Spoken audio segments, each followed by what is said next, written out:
साहित्य academy channel पर आप सभी का स्वागत है। इस चैनल के माध्यम से हम संपूर्ण हिंदी विषय से संबंधित महत्वपूर्ण तथ्यों को करते हुए आगे बढ़ रहे हैं और आज की क्लास में हम करने वाले हैं हिंदी साहित्य से संबंधित 50 महत्वपूर्ण प्रश्न।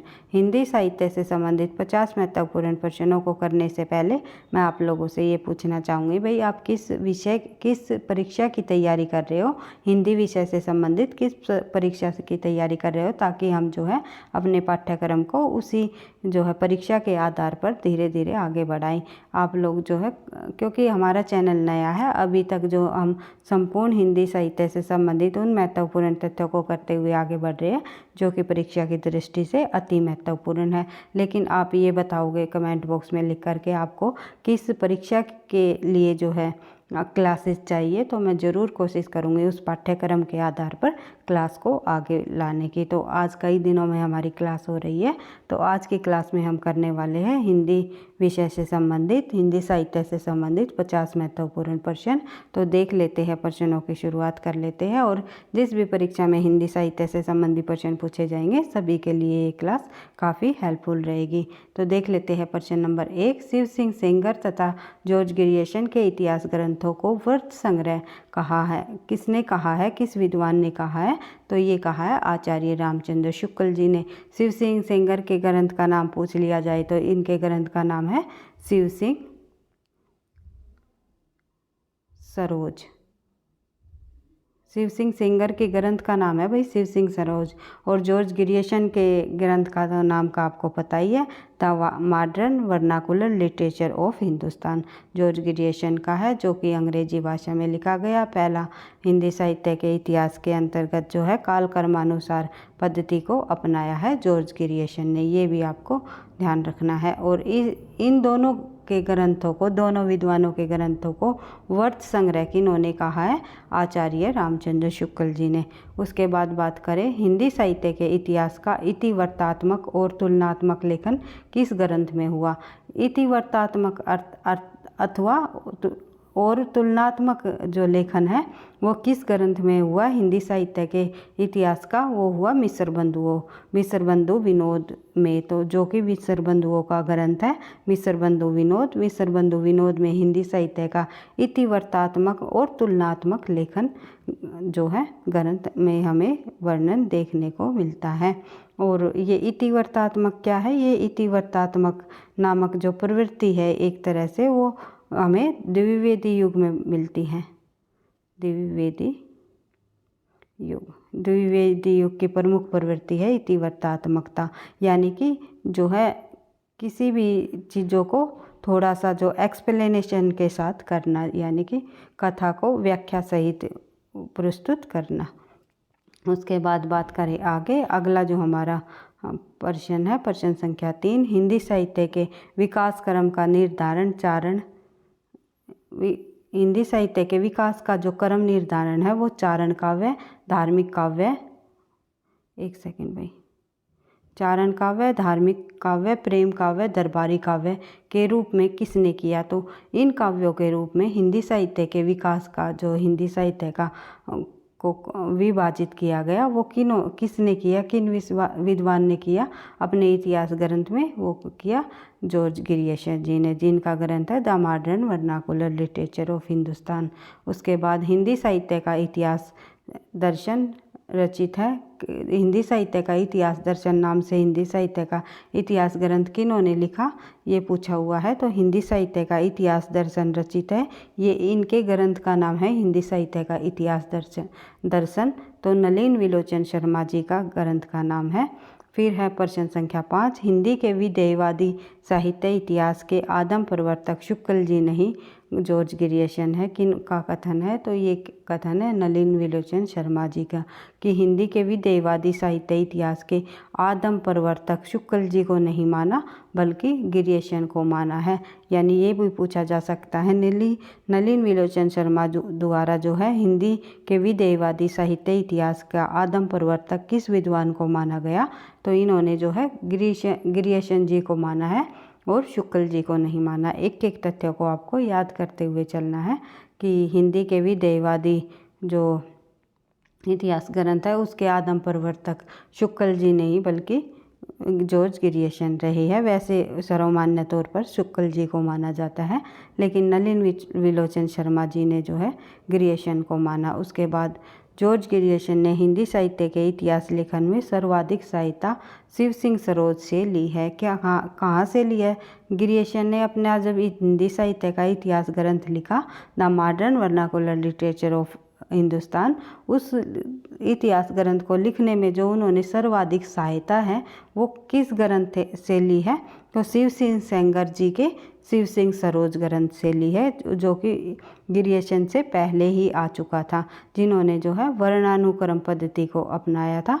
शिव सिंह सरोज ग्रंथ में शिव सिंह सेंगर ने वर्णानुक्रम पद्धति को अपनाया, लेकिन ग्रियर्सन ने जो अपने इतिहास ग्रंथ में कालक्रमानुसार पद्धति को अपनाया, कालक्रमानुक्रम पद्धति को अपनाया है, ये आपको ध्यान रखना है। इन्होंने शिव सिंह सेंगर ने वर्णानुक्रम पद्धति को अपनाया और ग्रियर्सन ने अपने इतिहास ग्रंथ में कालक्रमानुक्रम पद्धति को अपनाया। वर्णानुक्रम पद्धति क्या होती है ये आपको पता ही है। कवियों के वर्णों के नाम के आधार पर जो है उनका विभाजन अपने इतिहास ग्रंथ में उनको रखना, और कालक्रमानुक्रम पद्धति को है कवियों को जो है उनके काल के आधार पर रखना। जैसे वर्णानुक्रम में जैसे कै नाम के कवि एक जगह रख दिए, जैसे कबीर दास जैसे भक्ति काल का कवि है, फिर उसके बाद उन्होंने लगा दिया केशव दास को, इस प्रकार से फिर जो है खे नाम के कवियों को रखा, फिर गै नाम के कवियों को रखा।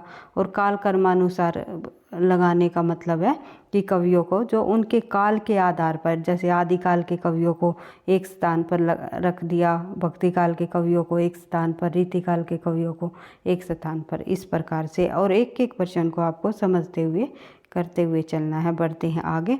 हिंदी साहित्य इतिहास का प्रस्थान बिंदु शिव सिंह सेंगर कृत शिव सिंह सरोज है, यानी कि हिंदी साहित्य इतिहास का प्रस्थान बिंदु पूछ लिया जाए किस ग्रंथ को माना जाता है, तो शिव सिंह सेंगर जी द्वारा शिव सिंह सरोज, शिव सिंह सिंगर नहीं है भाई, ये शिव सिंह सेंगर है। ये यहाँ पर थोड़ा टाइपिंग मिस्टेक है, तो इसको आप देख सकते हो। फिर बढ़ते हैं आगे। प्रश्न संख्या 8, इस्तवार द लिटरेचर हिंदुस्तान के प्रथम भाग में 738 कवि और लेखक हैं, जिसमें कि हिंदी कवियों की संख्या 72 है। अगर ये पूछ लिया जाए द इस्तवार द लिटरेचर हिंदुस्तान, जो ये ग्रंथ है ये किस लेखक का है? ये है गारसा दा तासी का। गारसा दा तासी का, जिन्होंने हिंदी साहित्य इतिहास लिखने का जो है सबसे पहले प्रयास किया था, सूत्रपात किया था। हिंदी साहित्य इतिहास लेखन का जो सूत्रपात किन्होंने किया? गारसा दा तासी ने। और इनके ग्रंथ का नाम है द इस्तवार द लिटरेचर हिंदुस्तान। तो इनका जो प्रथम भाग में 738 कवि थे और कवि या लेखक थे, और उसमें जो है हिंदी के कवियों की संख्या कुल 72 थी। ये भी आपको ध्यान रखना है। उसके बाद हिंदी साहित्य इतिहास के सर्वप्रथम लेखक कौन माने जाते हैं? गारसा दा तासी। मैंने आपको बताया था सबसे पहले गारसा दा तासी ने हिंदी साहित्य इतिहास लिखने की शुरुआत की, फिर जो है शिव सिंह सेंगर का ग्रंथ आया, उसके बाद जॉर्ज ग्रियर्सन जी का। इस प्रकार से जो है धीरे धीरे आगे इतिहास ग्रंथकारों ने हिंदी साहित्य का इतिहास लिखना प्रारंभ कर दिया। और उनके ग्रंथों की क्या विशेषता रही, किस प्रकार उन्होंने कब से कब तक का समय किस काल का निर्धारित किया, ये सभी तथ्य जो है टॉपिक वाइज समझने के हैं। भाई टॉपिक वाइज हम तथ्यों को जब समझेंगे तब हम जो है धीरे धीरे सभी तथ्यों को कर लेंगे। तो देख लेते हैं अगला जो हमारा प्रश्न है, कालिदास हजारा रचित कालिदास त्रिवेदी। कालिदास हजारा जो रचना है वो किस लेखक की है? कालिदास त्रिवेदी। उसके बाद प्रश्न संख्या 11, स्वयंभू 693 ईस्वी को हिंदी का प्रथम कवि माना जाता है। अलग अलग विद्वानों ने हिंदी के प्रथम कवि अलग अलग माने हैं।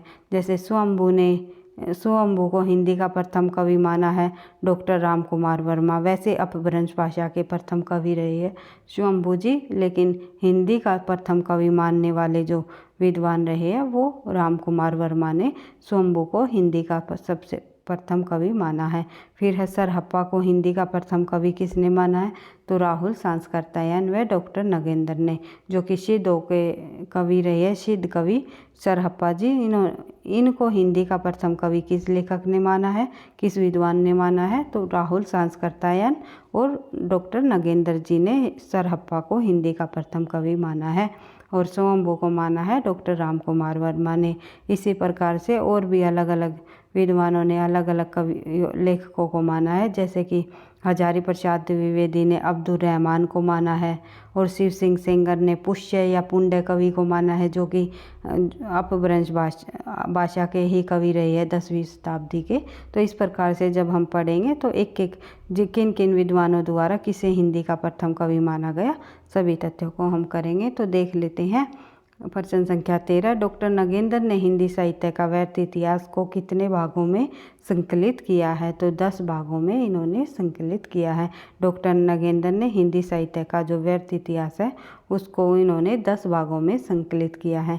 हिंदी साहित्य का आधुनिक इतिहास जो रचित है वो किसने, कौन रहे हैं हिंदी साहित्य का आधुनिक इतिहास के लेखक, वो रहे हैं, एक सेकंड भाई, तो इसके लेखक रहे बच्चन सिंह जी, सॉरी भाई अज्ञे जी। और बच्चन सिंह का नाम जबान पर आ ही गया, तो उन्होंने लिखा है आधुनिक हिंदी साहित्य का इतिहास। आई होप आप समझ रहे होंगे, क्योंकि ऐसे ही लिखा जा रहा है, राइटिंग थोड़ी सी यहाँ पर ठीक नहीं आ रही। तो आधुनिक हिंदी साहित्य का इतिहास पूछा जाए तो किन्होंने लिखा है, बच्चन सिंह। और बच्चन सिंह का ही अधिक पूछा जाता है, अज्ञे जी का इतना इम्पोर्टेंट नहीं रहा। तो बच्चन सिंह हिंदी साहित्य इतिहास लेखन के जो है एक प्रमुख इतिहासकार माने गए हैं। और हिंदी साहित्य का आधुनिक इतिहास नाम से जो ग्रंथ है वो लिखा है अज्ञे जी ने, लेकिन आधुनिक हिंदी साहित्य का इतिहास लिखा है बच्चन सिंह ने, ये आपको ध्यान रखना है। उसके बाद देख लेते हैं प्रश्न संख्या 15। हिंदी साहित्य की कहानी के जो रचनाकार रहे हैं वे रहे प्रभाकर माचवे जी। उसके बाद हिंदी साहित्य का वैज्ञानिक इतिहास, वेरी इंपॉर्टेंट भाई, कई बार परीक्षाओं में पूछा जा चुका है। हिंदी साहित्य का वैज्ञानिक इतिहास के लेखक रहे हैं गणपति चंद्र गुप्त। और पुष्य व पुण्य को हिंदी का प्रथम कवि किन्होंने माना, मैंने आपको बताया था पुष्य व पुण्य कवि को, जो कि 10वीं शताब्दी के कवि रहे हैं अपभ्रंश भाषा के, शिव सिंह सेंगर ने इन्हें हिंदी का प्रथम कवि माना है। और राम कुमार वर्मा ने स्वयंभू को माना है, जो उसके बाद जो है राहुल सांस्कृत्यायन और डॉक्टर नगेंद्र ने सरहप्पा को माना है। ये कई बार परीक्षाओं में पूछे जाते हैं। बढ़ते हैं आगे। राजा मुंज को हिंदी का प्रथम कवि मानने वाले विद्वान रहे हैं चंद्रदत्त शर्मा गुलेरी जी और रामचंद्र शुक्ल जी। अब्दुल रहमान को हिंदी का प्रथम कवि मानने वाले विद्वान हुए हैं हजारी प्रसाद द्विवेदी। आदिकाल का चारण काल नाम किन्होंने दिया, तो जॉर्ज ग्रियर्सन ने। आदिकाल के नामकरण को भी अलग अलग विद्वानों ने अलग अलग नाम दिए हैं, जैसे कि आदिकाल को बीजोत्पन्न काल कहा है महावीर प्रसाद द्विवेदी ने, आदिकाल को वीर गाथा काल का नाम दिया है रामचंद्र शुक्ल ने, और वीर काल का है विश्वनाथ प्रसाद जी ने। तो इस प्रकार से प्रारंभिक काल जो है मिश्र बंधुओं ने, आरंभिक काल गणपति चंद्रगुप्त ने। इस प्रकार से जो है आदिकाल का नामकरण अलग अलग विद्वानों ने अलग अलग नाम दिए हैं। तो विभिन्न विद्वानों के अनुसार आदिकाल के नामकरण भी हम पढ़ेंगे। तो देख लेते हैं आगे। शालिभद्र सूरी को हिंदी का प्रथम कवि किसे माना है, तो शालिभद्र सूरी जी को हिंदी का प्रथम कवि किस विद्वान ने माना है, तो गणपति चंद्रगुप्त ने। गणपति चंद्रगुप्त ने शालिभद्र सूरी को हिंदी का प्रथम कवि माना है। उसके बाद विद्यापति को हिंदी का प्रथम कवि किसने माना है, तो डॉक्टर बच्चन सिंह ने विद्यापति को हिंदी का प्रथम कवि माना है। वीर गाथा काल को आदिकाल नामकरण देने का जो श्रेय है वो किसे जाता है, वीर गाथा काल को आदिकाल नामकरण देने का जो श्रेय है हजारी प्रसाद द्विवेदी जी को जाता है। और आदिकाल को वीर गाथा काल कहा है आचार्य रामचंद्र शुक्ल ने। उसके बाद वैसे रामचंद्र शुक्ल ने दोहरे नामकरण की प्रवृत्ति को अपनाया है, ये आपको पता ही है कि वीर गाथा काल भी नाम दिया है आचार्य रामचंद्र शुक्ल ने, और आदिकाल कहने से भी वे नहीं उन्होंने आदिकाल नाम को भी नहीं नकारा है। तो आचार्य रामचंद्र शुक्ल ने जो हर एक काल की जो है नाम, उन्होंने 2 नाम बताए हैं, अपना भी नाम दिया है उन्होंने और जो दूसरा अन्य नाम है उसको भी स्वीकार किया है। ऐसा नहीं है कि उन्होंने जब वीर गाथा काल कह दिया आदिकाल को तो केवल वे वीर गाथा काल पर ही टिके रहे। उन्होंने ये कहा है कि आदिकाल को हम जो आदिकाल नाम भी कह सकते हैं। जो शुरुआत का जो ये हिंदी साहित्य लेखन की परंपरा की शुरुआत जब इसी काल से मानी जाती है, आदिकाल से हिंदी साहित्य लिखने की जो प्रारंभ हुआ, और वीर गाथा काल जो है वहाँ की आदिकाल के अंतर्गत जो प्रवृत्ति रही थी वीरता की, जो रासो साहित्य को आधार मानकर जो है आचार्य रामचंद्र शुक्ल ने वीर गाथा काल का नाम दिया है। बढ़ते हैं आगे। आदिकाल को शून्य काल किसने कहा है? शून्य काल कहने वाले विद्वान हुए हैं गणपति चंद्रगुप्त जी। उसके बाद देख लेते हैं आगे। गारसा दातासी ने इस्तवार the literature and the Hindustan French भाषा में लिखा था। किस भाषा में लिखा था? यानी फ्रेंच भाषा में लिखा था, ये पूछा जा सकता है। द गारसा दातासी का जो ग्रंथ है इस्तवार the literature and the Hindustan, किस भाषा में लिखा जाने वाला ग्रंथ है? वो है फ्रेंच भाषा में लिखा जाने वाला ग्रंथ। और जो ग्रियेशन जी का है वो अंग्रेजी भाषा में लिखा जाने वाला ग्रंथ है। हिंदी भाषा में लिखा गया हिंदी साहित्य इतिहास का प्रथम ग्रंथ कौन सा माना जाता है? हिंदी भाषा में लिखा गया, एक सेकंड भाई, हिंदी भाषा में लिखा गया हिंदी साहित्य का प्रथम ग्रंथ माना जाता है शिव सिंह सेंगर द्वारा रचित शिव सिंह सरोज को। काल विभाजन और नामकरण का प्रथम प्रयास किन्होंने किया? जॉर्ज ग्रियेशन ने। आदिकाल को आदिकाल किसने कहा? हजारी प्रसाद द्विवेदी ने। आदिकाल को बीजवपन काल कहने वाले विद्वान महावीर प्रसाद द्विवेदी। फिर देख लेते हैं हिंदी काव्यधारा की रचना किसने की? राहुल सांस्कृतायन जी ने। विश्वनाथ प्रसाद द्वारा रचित हिंदी साहित्य का जो अतीत है, कई बार परीक्षा में पूछा जाता है, वेरी इंपॉर्टेंट ये ग्रंथ, क्योंकि ये ग्रंथ कई बार परीक्षा में पहले भी पूछा जा चुका है तो आगे भी पूछे जाने की संभावना है। तो इम्पोर्टेंट ग्रंथ है विश्वनाथ प्रसाद जी का हिंदी साहित्य का अतीत। बढ़ते हैं आगे। कितने भाग थे ये पूछा हुआ है। हिंदी साहित्य के अतीत के जो कितने भागों में बांटा गया? इस ग्रंथ को 2 भाग रहे हैं। उसके बाद आदिकाल को अंधकार काल किसने कहा? अंधकार काल कहने वाले जो आदिकाल को डॉक्टर कमल कुलश्रेष्ठ रहे हैं। और एक अंधकार काल का नाम दिया रीतिकाल के काल को भी किसने? रीतिकाल के त्रिलोचन कवि हुए हैं, त्रिलोचन हुए हैं एक लेखक, उन्होंने जो है रीतिकाल को अंधकार काल का नाम दिया है, रीतिकाल को ना कि आदिकाल को। और आदिकाल को अंधकार काल कहने वाले जो विद्वान हुए हैं वे डॉक्टर कमल कुलश्रेष्ठ जी हुए हैं। एक दूसरे से मिलते जुलते तथ्य आपको जो साथ के साथ रिवाइज कर लेना है ताकि आपको जो है सही से याद रह सके। तो देख लेते हैं आगे। आदिकाल का नामकरण सिद्ध सामंत काल किया तो कहा गया। सिद्ध सामंत काल कहने वाले विद्वान हुए हैं राहुल सांस्कृतायन। और आदिकाल को वीर गाथा काल की संज्ञा किसने दी? विश्वनाथ प्रसाद मिश्र जी ने। वीर गाथा, सॉरी भाई, यहाँ पर वीर काल है, वीर गाथा नहीं है, वीर गाथा काल कहने वाले विद्वान हुए रामचंद्र शुक्ल। आदिकाल को वीर गाथा काल किन्होंने नाम दिया? रामचंद्र शुक्ल जी ने। लेकिन वीर काल कहने वाले विद्वान कौन हुए हैं? विश्वनाथ प्रसाद मिश्र जी। आदि मिश्र बंधु विनोद इतिहास खंड के कितने भाग में प्रकाशित किया गया? कितने भाग थे? तो मिश्र बंधु विनोद का जो इतिहास ग्रंथ है उसके कितने भाग थे? 4 भाग माने गए। पहले 3 भाग तो 1913 में प्रकाशित हुए, प्रथम 3, पहला, दूसरा और तीसरा, ये तीनों भाग जो है 1913 में प्रकाशित कराए गए। और चौथा भाग है वो 1934 ईस्वी में प्रकाशित हुआ। ये भी आपको ध्यान रखना है, अगर शन पूछ लिया जाए तो देख लेना है।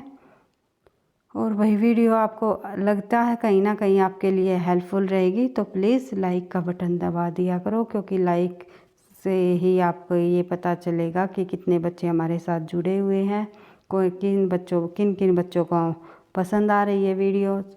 और आप जिस भी परीक्षा की तैयारी कर रहे हो तो तो एक बार आप कमेंट बॉक्स में लिख करके बता सकते हो। मैं अवश्य उस परीक्षा की जो एक प्रॉपर पाठ्यक्रम को लेकर के हम जो है अपनी तैयारी को आगे बढ़ाएंगे, क्योंकि अभी तक तो हम उन्हीं तथ्यों को कर रहे हैं जो कि कॉमन रूप से सभी परीक्षाओं के लिए इम्पोर्टेंट है। कहीं ना कहीं सभी परीक्षाओं में हिंदी साहित्य से या हिंदी विषय से संबंधित कोई भी प्रश्न पूछा जाता है तो यहीं से जो है प्रश्नों को उठाया जाता है। उन्हीं पर तथ्यों को हम करते हुए आगे बढ़ रहे हैं।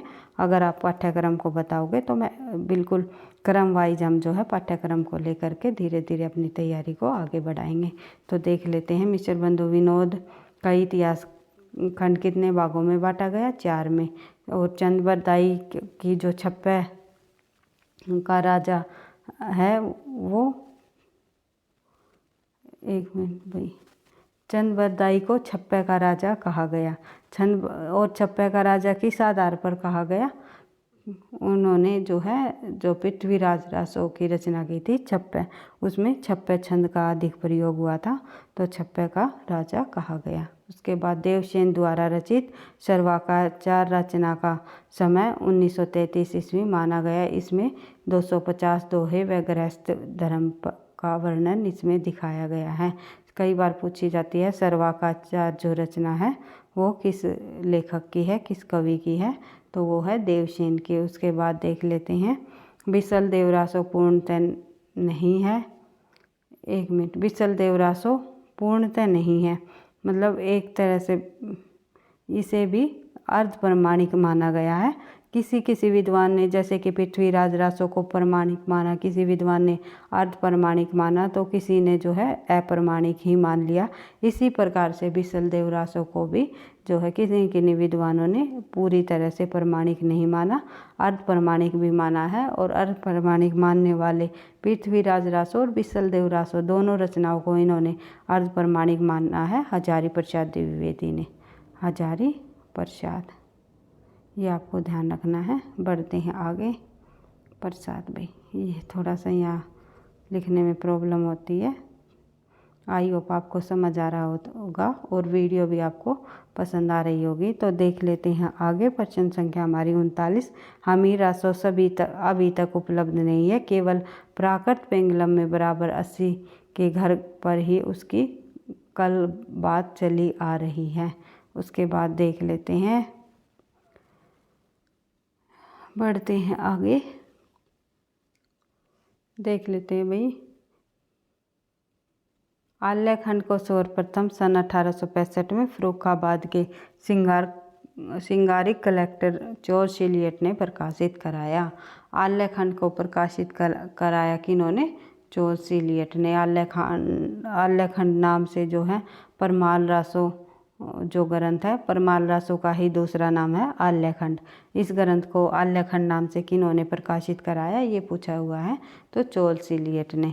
जिसमें 2 वीर योद्धाओं की वीरता का वर्णन दिया गया है। एक का नाम है आल्य, एक वीर का नाम है आल्य और एक का नाम है उदल। आल्य उदल की वीरता का वर्णन परमाल रासो ग्रंथ के अंतर्गत दिया गया है, जो कि किन के द्वारा रचित है? ये आल्यखंड जो रचना है, यानी कि परमाल रासो भी कह सकते हैं, जगनिक की रचना है ये। बढ़ते हैं आगे। अगला जो हमारा प्रश्न है, परमाल रासो वीर रस का प्रधान ग्रंथ कौन रहा है? एक वीर रस प्रधान ग्रंथ तो रहेगा ही, जिसमें कि 2 वीर योद्धाओं की वीरता का वर्णन जो इसमें दर्शाया गया है। तो एक तरह से ये किस प्रकार का ग्रंथ है? वीर रस प्रधान।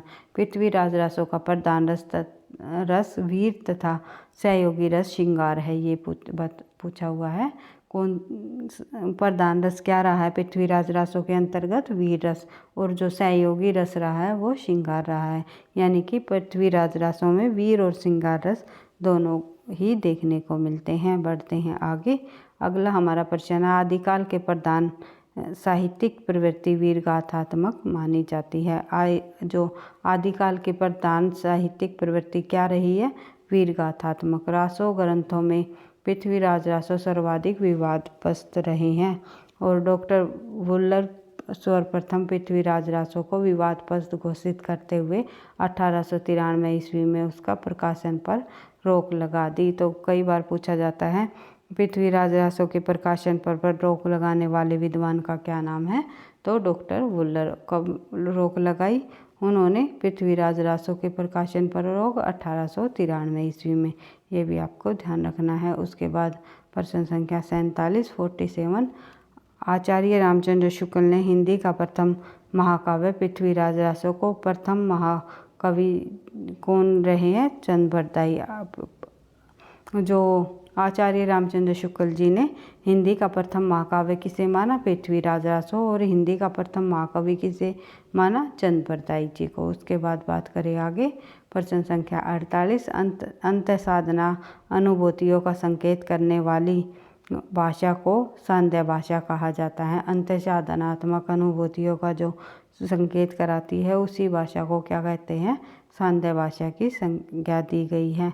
उसके बाद आज का प्रश्न भाई 49 सरहप्पा को सहजयान का प्रवर्तक भी कहा जाता है। सरहप्पा को क्या कहा जाता है, सहजयान का प्रवर्तक। उसके बाद आज का हमारा अंतिम प्रश्न, 50 प्रश्नों को ही आज की क्लास में हम करेंगे। तो धनपाल कृत भविष्यत कहा को विंटरनिच महोदय ने जो है रोमांटिक का महाकाव्य कहा है। धनपाल कृत जो रचना है भविष्यत कहा, कई बार पूछा जाता है कि भविष्यत कहा किसकी रचना है।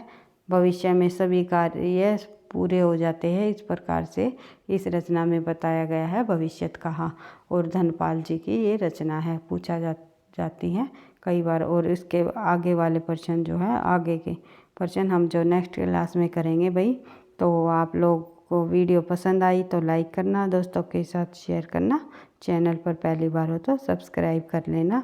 इसी तरह धीरे धीरे हम अपनी तैयारी को आगे बढ़ाते रहेंगे। और मैं आपको एक बार से फिर से ये याद दिला देना चाहती हूँ कि आप लोग जो कमेंट बॉक्स में लिख करके बता सकते हो आप किस परीक्षा की तैयारी कर रहे हो फिलहाल, उसी परीक्षा के जो है हम पाठ्यक्रम को लेकर के चीज़ों को आगे बढ़ाएंगे। तो इतना ही आप लोगों से मैं यही बातें कहना चाहूँगी भाई कि पढ़ते रहना, आगे बढ़ते रहना। थैंक यू, धन्यवाद।